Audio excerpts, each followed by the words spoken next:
Bonsoir, je m'appelle Joseph Ayache, je suis consultant, avocat médiateur du groupe JJA Consulting, spécialisé dans la gestion de crise et la résolution des conflits.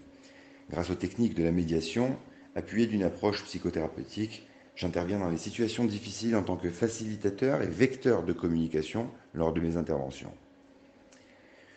La médiation en un mot est un processus efficace et productif qui aide à trouver des réelles solutions afin d'améliorer le présent tout en améliorant le futur. La paracha de l'Ech Lecha aborde la médiation par deux épisodes et sous deux formes différentes. Nous constatons la médiation avec l'autre, ou la médiation dans l'altérité, et la médiation avec soi-même. La paracha de l'Ech Lecha relate le différend entre les bergers de Lot et les bergers d'Abraham.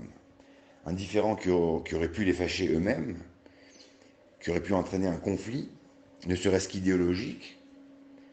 On assiste ici à une véritable médiation venant d'Abraham qui propose à Lot, pour éviter le conflit, de s'éloigner suffisamment pour ne plus se déranger.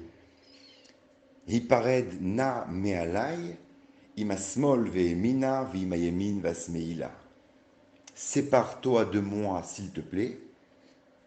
Si tu vas à gauche, j'irai à droite, et si tu vas à droite, j'irai à gauche. On peut apprécier à peu près toutes les étapes d'une médiation. Dans cette phrase, l'empathie, l'effort d'écouter, mais surtout d'entendre l'autre, et surtout accepter la réalité et entrevoir des solutions avec lui. Cette médiation-là a réussi à un tel point qu'elle va permettre par la suite donc de conserver la fraternité entre Abraham et Lot, et qui servira à Lot, puisque c'est Abraham qui ira ensuite, par la suite, sauver Lot d'une captivité et d'une mort certaine.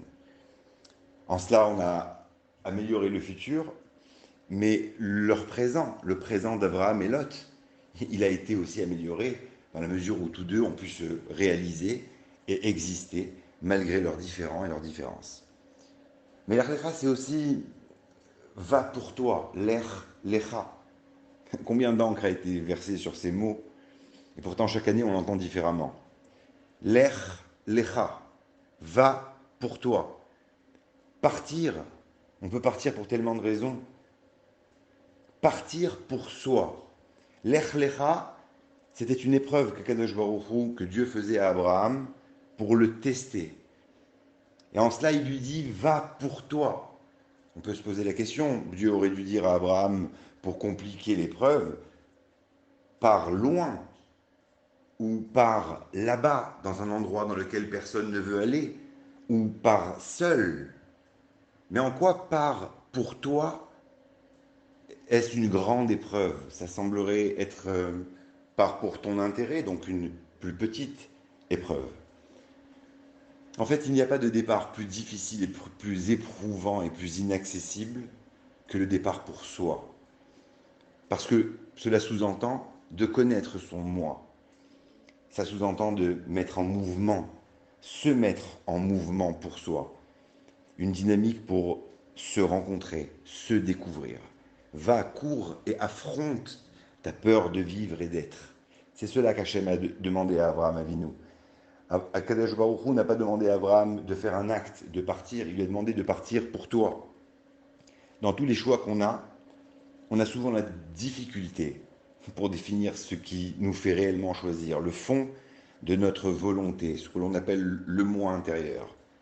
Alors quand Dieu dit à Abraham, pars pour toi, il sous-entend qu'Abraham doit chercher et trouver ce moi intérieur qui finalement lui suffira pour justifier ce départ dans son intérêt. Voilà donc qu'on retient de ces idées, tout d'abord que la séparation et l'éloignement n'est pas forcément source du conflit, bien au contraire, entre Lot et Abraham, la séparation a toléré et a gardé une fraternité qui a sauvé Lot par la suite. Mais ils se sont séparés sans se disputer. La séparation n'est pas forcément la source du conflit, elle est souvent l'écho d'un malaise, d'un mal-être. Et c'est ça qui entraîne souvent la raison profonde du conflit.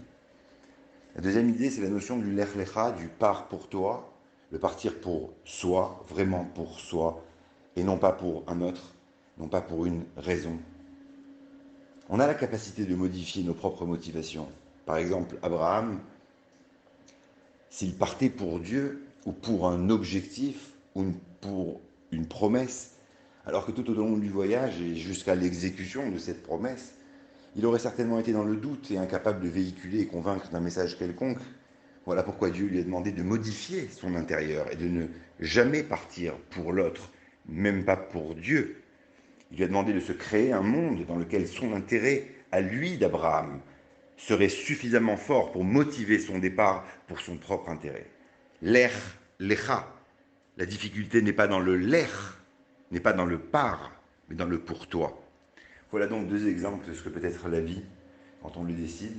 D'abord en médiation avec l'autre, dans l'altérité, ou la médiation avec soi-même, quand on est là en question, en doute, en conflit. Avec soi-même, on se doit de médiatiser. Et là aussi, on peut être aidé d'un tiers neutre et professionnel.